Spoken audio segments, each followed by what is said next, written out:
ప్రజాస్వామ్యానికి కేంద్ర బిందువైన parliament central హాల్లో జీఎస్టీ ప్రారంభోత్సవం జరుగుతుందని కేంద్ర సమాచార ప్రసారాల శాఖ మంత్రి వెంకయ్యనాయుడు తెలిపారు. మరికొన్ని గంటల్లో అమల్లోకి రానున్న వస్తు సేవల పన్ను విధానాన్ని అక్కడ నుంచి ప్రారంభించడానికి అదే కారణమని ఆయన వివరించారు. విపక్షాలు విమర్శిస్తున్నట్లు జీఎస్టీ కారణంగా ధరలు పెరగవని స్పష్టం చేసిన ఆయన పన్ను ఎగవేతదారులకు తప్పితే జీఎస్టీపై ఎవరికీ అభ్యంతరం ఉండదని వెల్లడించారు. అన్ని రాజకీయ పార్టీలు ఆమోదం తెలిపిన తర్వాత కాంగ్రెస్ సహా కొన్ని విపక్షాలు ఈ ప్రారంభోత్సవానికి రామని అనడం హాస్యాస్పదమని ఈటీవీకి ఇచ్చిన ప్రత్యేక ముఖాముఖిలో తెలిపారు. మరికొద్దిసేపట్లో దేశ ఆర్థిక వ్యవహారాల్లో కీలకమైనటువంటి ఒక పన్ను సంస్కరణకు కేంద్ర ప్రభుత్వం తెరలేకపోతుంది. కేంద్ర ప్రభుత్వం ఈ విధానాన్ని పార్లమెంటు సెంట్రల్ హాల్ వేదికగా ఏర్పాటు చేసినటువంటి ఒక ప్రత్యేక కార్యక్రమంలో దేశవ్యాప్తంగా ఒకే పన్ను విధానాన్ని అమల్లోకి తీసుకురాబోతుంది.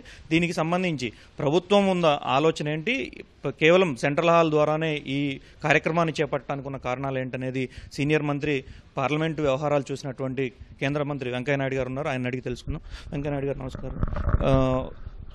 సెంట్రల్ హాల్ వేదికగా ఈ కార్యక్రమాన్ని ఏర్పాటు చేయడానికి ప్రధాన కారణం ఏంటి? సెంట్రల్ టు రిఫార్మ్ ఇది ఈ యొక్క సంస్కరణకు కేంద్రం. అందుకని భారతదేశానికి ప్రజాస్వామ్య కేంద్రమైన పార్లమెంట్ సెంట్రల్ హాల్లో ఈ సమావేశాన్ని ఏర్పాటు చేశాం. అన్ని ముఖ్యమైన కార్యక్రమాలు సెంట్రల్ హాల్లోనే జరుగుతుంటాయి. ఆఖరికి పార్టీల కార్యక్రమాలు కూడా. ఇది పార్టీ కార్యక్రమం కాదు, దేశానికి సంబంధించిన కార్యక్రమం. స్వతంత్ర అనంతరం అతిపెద్ద ఆర్థిక సంస్కరణ, విప్లవాత్మకమైన సంస్కరణ. దేశం ఆర్థిక వ్యవస్థ పరిపుష్టి కావడానికి, జీడీపీ పెరగడానికి, రాష్ట్రాల ఆదాయం పెరగడానికి, అవినీతి తొలగడానికి, అలాగే ఆలస్యం లేకుండా పోవడానికి, వేధింపులు లేకుండా పోవడానికి ఉద్దేశించబడిన యొక్క ఒక ముఖ్యమైన సంస్కరణ. కాబట్టి సెంట్రల్ హాల్ నుంచి దాన్ని ఇవాళ ప్రారంభించాలని ప్రధానమంత్రి గారు సంకల్పించి అన్ని పార్టీలతో మాట్లాడాడు. మాజీ ప్రధానమంత్రిని కూడా పిలిచారు. వాళ్ళు ముందు అంగీకరించారు. ఇప్పుడు దేవగౌడ గారు వస్తున్నారు. మన్మోహన్ సింగ్ గారు రాలని తన ఆసక్తిని తెలిపాడు. కారణం ఏందో మీ అందరికీ తెలుసు, వారి పార్టీ కాదంటుంది. కాబట్టి ఈ పార్టీ దృష్టిలో పెట్టుకుని పెట్టింది కూడా కాదు. జీఎస్టీ కేవలం ఈ ప్రభుత్వం రూపొందించింది కాదు. 2000 నుంచి 2017 లోపల 3 ప్రభుత్వాలు, అటల్ బిహారీ వాజ్పేయి ప్రభుత్వం, మన్మోహన్ సింగ్ ప్రభుత్వం, నరేంద్ర మోడీ గారి ప్రభుత్వం అందరూ సమిష్టిగా చేసినట్టే కృషి ప్రయత్న ఫలితమే ఈ జీఎస్టీ. ఆ పైపెచ్చు ఇది రాజకీయ పార్టీలన్నీ అంగీకరించాయి, అన్ని రాష్ట్ర ప్రభుత్వాలు అంగీకరించాయి.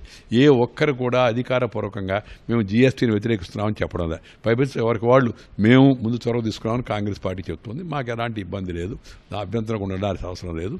అందుకని అన్ని పార్టీలు కూడా సమర్థించేంటే ఈ జీఎస్టీ ఇవాళ రాత్రి 12 గంటల తర్వాత జూలై 1 నుంచి అమలు కావాలి. కాబట్టి దానికి శ్రీకారం పార్లమెంట్ నుంచి చుట్టే బాగుంటుందని ప్రధానమంత్రి భావించారు. ఆ కార్యక్రమం జరుగుతుంది. పార్లమెంట్లో రాష్ట్రపతి గారు వస్తారు, ఉపరాష్ట్రపతి గారు వస్తారు, స్పీకర్ వస్తారు, అలాగే ఆర్థిక మంత్రి, ప్రధానమంత్రి వీళ్ళందరి యొక్క సమక్షంలో జాతీయ గీతంతో కార్యక్రమం ప్రారంభమవుతుంది. ఆ తర్వాత ఆర్థిక మంత్రి స్వాగతం చెప్పి కార్యక్రమం ఉద్దేశం చెప్తాడు. ఆ తర్వాత ప్రధానమంత్రి గారు ప్రసంగిస్తారు. రాష్ట్రపతి గారిని కూడా ప్రసంగించమని కోరుతారు ఆయన. ఆ తర్వాత మేట నొక్కి 1 నిమిషం పాటు ఒక లఘు చిత్రం ఈ జీఎస్టీ దానిపైన దేశవ్యాప్తంగా ఏంటనే విషయాన్ని సంక్షిప్తంగా తెలియజేసే చిత్రం వస్తుంది. ఆ తర్వాత మళ్ళా జాతీయ గీతంతో కార్యక్రమం ముగుస్తుంది. జీఎస్టీ విషయంలో పలు అనుమానాలు రేకెత్తుతున్నాయి. రాష్ట్రాలు తమ ఆర్థిక స్వాతంత్రాన్ని కోల్పోతున్నాము, తమకున్నటువంటి హక్కులను కోల్పోతున్నాము అనేటువంటి ఒక ప్రధాన ఆరోపణ వస్తుంది. ఏదన్నా రాష్ట్ర ప్రభుత్వం అలాంటి ఆరోపణ చేసిందా? వాళ్ళని ఎవరన్నా బలవంతం చేశారా? అన్ని రాష్ట్ర ప్రభుత్వాలు తమ అసెంబ్లీల ద్వారా ఏకగ్రీవ తీర్మానం చేశాయి, అంగీకరించాల్సింది. ఒకటి బలవంతం చేస్తే ఎవరు చేస్తారు? పైపించి అసెంబ్లీలన్నీ బీజేపీ చేతిలో లేవు. బీజేపీ ఉంది, కాంగ్రెస్ ఉంది, కమ్యూనిస్ట్ ఉంది, టీఆర్ఎస్ ఉంది, టీడీపీ ఉంది, ఏడీఎంకే ఉంది, టీఎంసీ ఉంది, బీజేడీ ఉంది, జేడీయూ ఉంది. అన్ని రాష్ట్రాల అసెంబ్లీలు తీర్మానం పాస్ చేశాయి కదా. ఒకటి. రెండోది, పార్లమెంటు తన సార్వభౌమ అధికారమైన యొక్క పన్నుల విధించే హక్కును జీఎస్టీ కౌన్సిల్కి దారాదత్తం చేసింది. అసెంబ్లీలు తమ హక్కుని జీఎస్టీ కౌన్సిల్కి దారాదత్తం చేశారు. జీఎస్టీ కౌన్సిల్ అంటే ఎవరు? జీఎస్టీ కౌన్సిల్ అంటే అన్ని రాష్ట్రాల ఆర్థిక మంత్రులు లేదా వాళ్ళ ప్రతినిధులు ఉండే మండలి. ఆ మండలి ఏకపక్షంగా నిర్ణయం తీసుకోవడానికి వీళ్ళే 2/3 వంతుల మెజార్టీతో నిర్ణయించాలి. ఏకాభిప్రాయం వస్తే ఇబ్బంది లేదు, లేనప్పుడు 2/3 వంతుల మెజార్టీతో నిర్ణయించాలి. అందుకని ఎవరిది పై చేయనే ప్రసక్తి కూడా లేదు.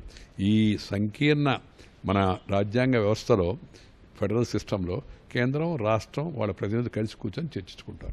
జీఎస్టీ వల్ల ద్రవ్యోల్బణం పెరుగుతుంది, చాలా వస్తువుల మీద ధరలు పెరుగుతాయి అనేటువంటి ఆందోళనలో ప్రజలు ఎక్కువగా కనిపిస్తూ ఉన్నారు. ధరలు తగ్గుతాయి. 80% రంగాలకు ధరలు తగ్గుతాయి.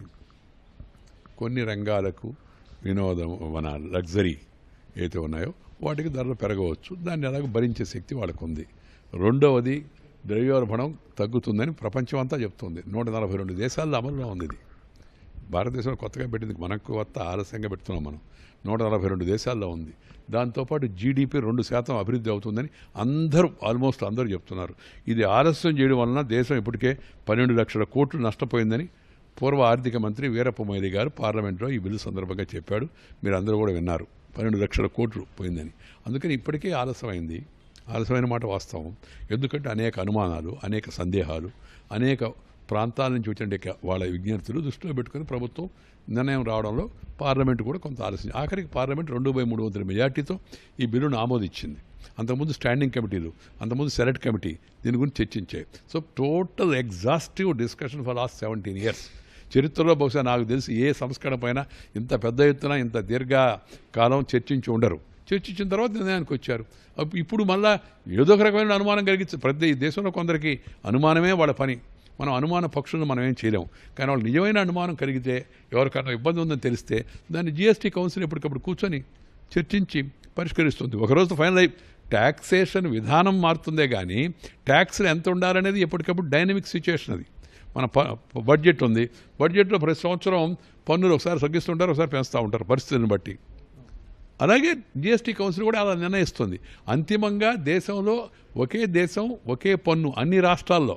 ఒక రాష్ట్రంలో పోతే పన్ను తక్కువ, మనం అక్కడ బండ్లు కొనుక్కునేది, ఆ రిజిస్ట్రేషన్ పెట్టుకుని తిరిగేది పాండిచ్చేరి పేరుతో, లేకపోతే అక్కడ మందు తక్కువ అందుకని ఆడకు పోయి సరిహద్దు దాటి ఆ పని చేసుకొని ఎక్కడికి వచ్చేది. ఇలాంటి అవకాశం లేకుండా దేశం అంతా ఒకే వ్యవస్థ ఉండాలనేది ఒక ఉత్తమమైన సంస్కరణ ఇది. అందుకే ప్రజలు సంతోషిస్తున్నారు. నేను దేశం అంతా తిరుగుతున్నా ఈ మధ్య. ఎక్కడికి వెళ్ళినా కనపడిన ప్రతి ఒక్కరు విమానాశ్రయాల్లో కానీ రైల్వే స్టేషన్లో కానీ ప్రతి ఒక్కరు అభినందిస్తున్నారు. సార్ గ్రేట్ రిఫార్మ్ సార్ అని. నాకు ఇప్పటికీ ఒక్క వ్యక్తి, ఒక్క పార్టీ, ఈ జీఎస్టీని వ్యతిరేకించే పార్టీ కానీ వ్యక్తి కానీ నాకు కనపడలా. కొందరు ఏం చెప్తారంటే సార్ మా మీద ఎక్కువ పన్ను వేస్తారు, దాన్ని తగ్గించండి అని అంటున్నారు. ఎందుకంటే పన్ను కొత్తగా ఎవరు కట్టబడలే. నువ్వు ఏ పన్ను అయితే ప్రజల దగ్గర నుంచి వసూలు చేస్తున్నావో ఆ పన్నును లెక్కలో చూపించు అని. అందువల్ల నేను ఒక మాట చెప్పాను, కొద్దిగా కఠినంగా అనిపించవచ్చు కానీ వాస్తవం అది.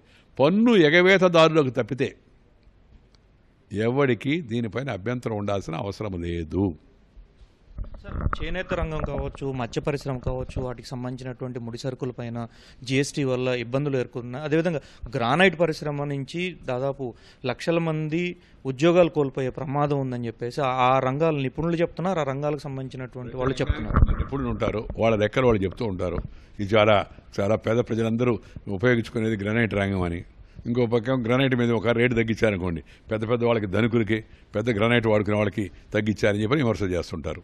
ఈ వితర్కాలు జరుగుతూ ఉంటాయి. నేనేమంటున్నానంటే ఏ రంగానికన్నా నిజమైన ఇబ్బంది వస్తే ఆ ఇబ్బందిని పరిష్కరించేందుకు జీఎస్టీ మండలి దీన్ని దృష్టిలో పెట్టుకొని నిర్ణయించుకుంటుందని ఆర్థిక మంత్రి గారు నిన్న స్పష్టం చేశారు. పైపించి ఆర్థిక మంత్రి గారు నాకు ఒక మాట చెప్పాడు. ఆయన సామాన్య జనానికి అర్థమయ్యే మాట ఏంటంటే, వెంకయ్యజీ ఏ పన్ను కూడా గతంలో ఉన్నదానికన్నా 2% ఎక్కువ కానీ 2% తక్కువ ఉంటుంది, కానీ అంతకు మించి పెద్ద ఎత్తున తేడా ఉండే అవకాశం లేదని ఆయన సూత్రప్రాయంగా చెప్పాడు. అనుభవంలో చూద్దాం. ఎక్కడైనా అలాంటి పరిస్థితి వచ్చి ఎవరి మీద బాధపడితే ఒక రోజు అయిపోదు కదా పన్ను రేపు ఉదయం మొదలవుతున్నట్టు రేపు సాయంత్రానికి మొత్తం దేశంలో అందరూ పన్నులు కట్టేసి మొత్తం అంతా వస్తుంది ఇదైపోయినట్టు అనుకుంటారు. కొంతమంది అలా చేస్తున్నారు. మొదలుపెట్టిన తర్వాత సాధక బాధకాన్ని అర్థమైతే ఆ సాధక బాధకాన్ని పరిష్కరించే యంత్రాంగం దానికోసం రూపొందించబడింది. కానీ టెక్స్టైల్ పరిశ్రమ 3 రోజుల పాటు బంద్కు పిలుపునిచ్చింది. నేను వాళ్ళెవరి పైన వ్యాఖ్యానం చేయడం నాకు ఇష్టం లేదు. ఇప్పుడు ఎవరికి వాళ్ళకి సంఘాలు ఉంటాయి, ఆ సంఘానికి నాయకత్వం ఉంటుంది. వాళ్ళ నాయకత్వ ప్రతిభ చూపించాలా, లేదా వాళ్ళ కోరికలు ఇలాంటి బంధులు పిలిపించడం వల్ల ప్రభుత్వం గట్టిగా వింటుందని వాళ్ళు భావిస్తుండవచ్చు. ప్రజాస్వామ్యంలో ఎవరికైనా తమ అభిప్రాయాన్ని చెప్పే హక్కు, నిరసన చెప్పే హక్కు ఉంది. సంతోషం, శాంతియుతంగా నిరసన జరపడంలో ఎలాంటి ఇబ్బంది ఉండాల్సిన అవసరం లేదు. Genuine problem of any section, every section will be addressed by the GST council. Sir Congress party ప్రధాన ప్రతిపక్షంగా ఉంది లోక్సభలో. ఈ సెషన్కి హాజరు కావట్లేదని, మన్మోహన్ సింగ్ కూడా హాజరు కావట్లేదని కొద్దిసేపటి క్రితం సమాచారం ఇచ్చారు. దీన్ని ఎలా భావిస్తారు మీరు? అధికార పక్షం భావిస్తాను నేను. ఎందుకంటే ఒక దేశానికి ఒక మంచి జరుగుతున్నప్పుడు ఆ మంచి మేము ప్రారంభించామని చెప్పే పార్టీ ఆ మంచిలో భాగస్వామి కాకుండా చులకన అవడం జనం దృష్టిలో మంచిది కాదని నా అభిప్రాయం. కాంగ్రెస్ మా ప్రత్యర్థి అయినప్పుడు కూడా కాంగ్రెస్ పార్టీ అంత బలహీన పడడం కూడా మంచిది కాదు వ్యవస్థకు. ఆఖరికి వాళ్ళ దేశంలో గుర్తింపు తగిన ప్రతిపక్షం లేకుండా పోయింది. ఇప్పుడు ఎందుకు బహిష్కరిస్తున్నారంటే ఈ శ్రేయస్సు, ఈ ఔరా అంటారు ఒక రకమైన తేజస్సు మోడీ గారికి వస్తుందేమో అంటే ఈర్ష్య తప్పితే మరొక కారణం నాకైతే అసలు కనిపించడం లేదు. నేను గత 2 రోజులుగా నా 40 సంవత్సరాల రాజకీయ అనుభవంలో కారణం ఏమై ఉంటుంది దీనికి అని వాళ్ళు గౌరవించలేదా అంటే గౌరవిస్తే, ప్రధానమంత్రి గారు స్వయంగా మీ అందరికీ కూడా తెలుసు, పార్లమెంట్లో ఈ బిల్లు ఆమోదం పొందిన తర్వాత ఆయన లేచి నేను ప్రధాన ప్రతిపక్షం కాంగ్రెస్ని, అన్ని పార్టీలను దీన్ని అభినందిస్తున్నాను, ఈ శ్రేయస్సు అందరి సమిష్టిది, మా ఒక్కరిది కాదని ప్రధానమంత్రి స్వయంగా చెప్పాడు. మేము అయితే నేను అరుణ్ జైట్లీ గారు వెళ్ళి సోనియమ్మ ఇంటికి వెళ్ళాము. ఆ తర్వాత అందరితో కలిసాము. మన్మోహన్ సింగ్ గారిని ఆహ్వానించి, మాజీ ప్రధానమంత్రిని ఆహ్వానించి వేదిక మీద కూర్చోబెట్టడానికి కూడా ప్రభుత్వం ఇవాళ చొరవ తీసుకుంది. దేవగౌడ్ గారిని కూడా పిలిచి కూర్చోబెడుతున్నాం, ఆయన అంగీకరించాడు, సంతోషం, ధన్యవాదాలు, మంచి నిర్ణయం వాళ్ళు తీసుకున్నారు. అలాంటప్పుడు ఏ కారణం వాళ్ళంటే రాత్రిపూట ఏందని 24/7 మీచా ఈటీవీ కూడా 24/7 ఇప్పుడు. కానీ ప్రజలు నిరంతరం వేగంగా ముందుకు వెళ్తున్నారు, అభివృద్ధి జరుగుతుంది. రెండో సెంట్రల్ హాల్లో పెట్టడం ఏందన్నారు, సెంట్రల్ హాల్లోనే మన్మోహన్ సింగ్ గారు ఎన్నికయ్యారు, సోనియమ్మ మీటింగ్లు పెడుతుంది, కాంగ్రెస్ పార్టీ మీటింగ్లు, మేము మీటింగ్లు పెడుతుంటాం అక్కడే. సెంట్రల్ హాల్ అనేది కేంద్ర వేదిక, ఈ దేశ ప్రజాస్వామ్యానికి కేంద్ర బిందువు వేదిక సెంట్రల్ హాల్. సో అది కారణం అయింది కాదు. మూడవది, ప్రధానమంత్రి గారు ఆయన పేరు పెంచుకోవడం కోసం మీరు కూడా పక్కన గుంచుకొని పేరు పెంచుకోవడం కాకుండా పంచుకొని ఉండొచ్చు కదా, అందుకే కదా మిమ్మల్ని కూడా పిలిచారు. ఆ పనిని కూడా మీరు నిరాకరిస్తున్నారు. మొత్తం ఏమైనా సరే దురదృష్టకరం కాంగ్రెస్ పార్టీ ఈ నిర్ణయం తీసుకోవడం. రోజు రోజుకి ఎందుకు బలహీనపడుతుంది కాంగ్రెస్ పార్టీ అంటే అది ప్రజల ఆలోచనలకు దూరం అవుతా ఉంది. అది కాంగ్రెస్ అంత తొందరగా గుర్తిస్తే అంత మంచిది. ధన్యవాదాలు. ఇది ఒకే పన్ను ఒకే విధానం ద్వారా దేశవ్యాప్తంగా ఒకే పన్ను అమల్లోకి తీసుకురావడం ద్వారా అన్ని రాష్ట్రాలను సమదృష్టితో చూడటంతో పాటు పన్నులన్నింటినీ కూడా ఏకీకృతం చేయడానికి ఈ సంస్కరణ తీసుకొస్తున్నట్లుగా చెప్తా ఉన్నారు. మరోవైపు కాంగ్రెస్ పార్టీ, ప్రధాన ప్రతిపక్షంగా ఉన్న కాంగ్రెస్ పార్టీ రోజు రోజుకు ప్రజలకు దూరం అవడంతో పాటుగా తీసుకొస్తున్న సంస్కరణలకు కూడా దూరం అవుతోందని అభిప్రాయపడుతూ ఉన్నారు. కెమెరామెన్ చిరంజీవితో అరుణ్ కుమార్, ఈటీవీ న్యూస్, న్యూఢిల్లీ.